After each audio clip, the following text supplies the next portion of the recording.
All right, it's back at the Blasters here, having a blast.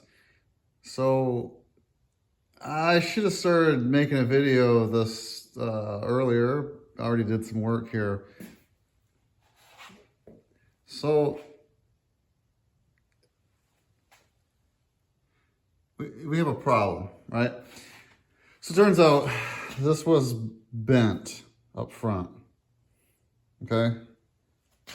You can see the A-arm took a little hit right there. I assume someone hit a tree or something right there and it bent this frame this way. This little part of the frame where the lower control arms mount was bent like this. Excuse me. Anyways, all right, I might cut that out. All right, so it was actually worse than it looks right now. So I had this thing pinned between my green truck and the shop wall on the outside. And then I had like a big 1 5/8 diameter bar that was 6 foot long. And I was using that to straighten this out by sheer leverage. Couldn't move it very far. So what I ended up doing, as you can see on this, is cutting these lower frame rails. And then I was able to straighten it, because these are really what was damaged. Everything else was just twisted a little bit, but could be manipulated back with no problem. But this is where the damage happened. So I got this thing really straight. Actually, I got the straight edge right here. It fits neatly between the frame rails.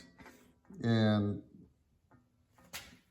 I measured at different points or whatever. It's within 1/8 of an inch of being centered, like all the way down to the swing arm. So right now, it's where it needs to be. And now what I'm gonna do is cut that. You can see this got a little damage right here. It's from me trying to heat it up and bend it, but I'm gonna cut these back. I got material to weld in place. Some people are kind of pansies when it comes to messing with frames on dirt bikes and quads for some reason. And probably because a lot of people would just do a hatchet job and it wouldn't be right. But I'm doing this. I shortened the frame on the big orange truck 6 inches. I think if I was able to do that, I think I can do this. So I'm not worried about it. Like some people would cringe, oh, it's a useless piece of junk now, the frame's bent. Nah, nope. So we're gonna fix it up. I'll reinforce it as well, obviously. I think it's kind of a weak point on these frames anyways. It's kind of a pinch point. I don't think four-wheelers are supposed to have crush zones on their frames, but this almost kind of does. It comes to a really narrow pinch right there. And so we'll get it right. And I'll show you the end results and some of my progress in a bit here. Okay, so I had to cut this away on both sides here, because this frame rail right here was still pushed over and I couldn't bend it back without detaching this. I'll push this over after this is all repaired and weld it last. So now this is nice and straight all the way to that point, same as this side. So now I'm gonna cut this further back and then I'll start making some repair rails, and I'll put little, well, you'll see. All right, there is the final cuts to the frame before I make repair pieces. As you can see, I didn't do straight cuts down here. I'm trying to give it a lot more material to weld to. Looks like I have to actually square this one up a little bit. It's angled that way. But anyways, ideally what you'd do is you would put like slugs in here, and then, you know, the frame rail would be really strong, but you can't because you would never be able to get the frame rail in there if there was slugs sticking out. So, because we're working in the middle of a section, not on the ends, you know, if that makes any sense. It does to me. So I'm gonna put like a slug kind of in here, give it more to weld to and a little more structural. Right here, I'm gonna make a plate with some slugs. And then because this is an angle, normally this frame rail had a bend and I can't bend it. So I'm gonna get a little creative on that. You'll see what I'm talking about when I show you. All right, and here we are a couple days later. I'm having a bad hair day. What's going on here? Anyways, I'm wearing a Suzuki shirt. We're working on the old Yamaha. I hope that's not a problem. So let me show you what I got going. All right, so I got this little guy here.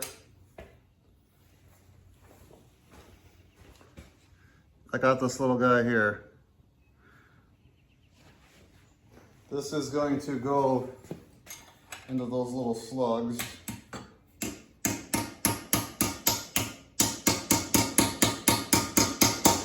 Like so. The point of this is I only want just a little bit sticking out because that's the only way I can get the new frame rail in. And also, this is a compound angle, about 10 degrees with a bend right about here. I can't do that. I don't have a tube bender and it would be really difficult to do that. So my solution is to make this flat plate right here. And so when the new pieces come up, they're cut at an angle. So it has something square in, to weld to. You kind of know what I'm saying? Because it just doesn't work. An angle going into that, it won't be right. So this is the best solution that I come up with. So the next thing is, as you can see, I got the weld so it's like that for added strength. And I also got these little guys that go inside like this, kind of like up here. And so, but I can't overlap it over here because I wouldn't be able to get the frame rail in. So what I'm gonna do, I left this little mark right there. What I'm hoping to do, let that slide down. And then what I'm hoping to do is to drive that sleeve down using that little burr I put in there. I better say that again, you won't be able to hear me. What I'm hoping to do is use that little dimple that I put in there and drive the sleeve down.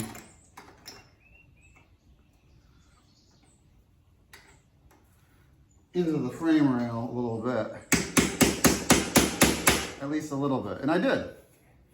So it does have a little bit of an overlap now on this bottom seam and up here. So I'm not just butt welding, I'm actually welding to an overlapping, overlapping, whatever you call that weld. I'm gonna try and drive it down just a little bit more. Oh yeah, see, we're just past this now. Beautiful. Worked better than I thought it would. So I'll have to clamp this down a little bit, drive it in like that when I tack it. And this needs to be bumped down just a little bit so there's a small gap on both sides, because I have to weld this side and this side. So do the same thing on this other side. And I'll tack it up, double check everything, and then melt some steel. All right, man, look at this. Yeah, I went a little too far with the cut there, no biggie.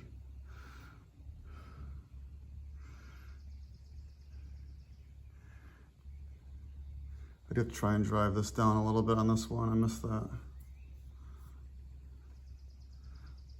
I will do that. But this is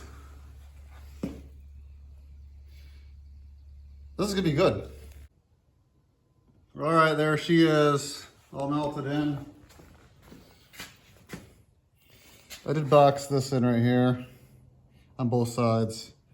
For obvious reasons, to be stronger that way. And it just looks better. Junk won't get trapped between, there was a little gap, if you remember.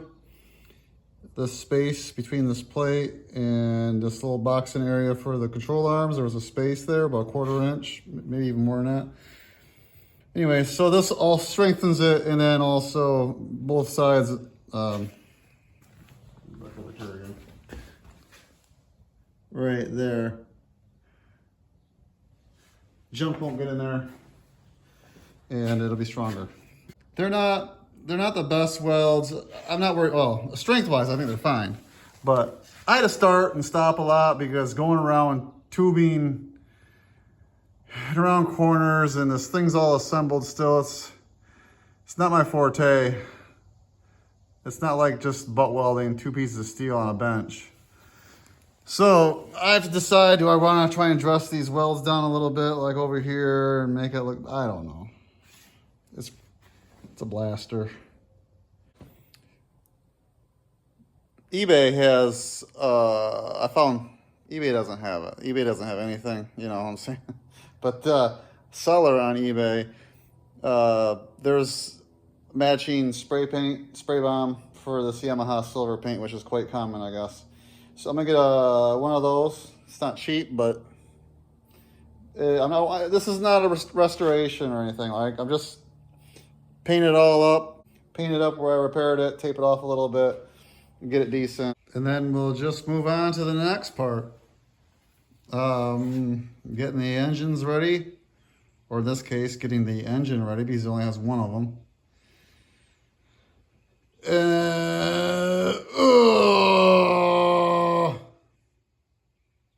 And just slap it back together. Well, until the next video. See ya.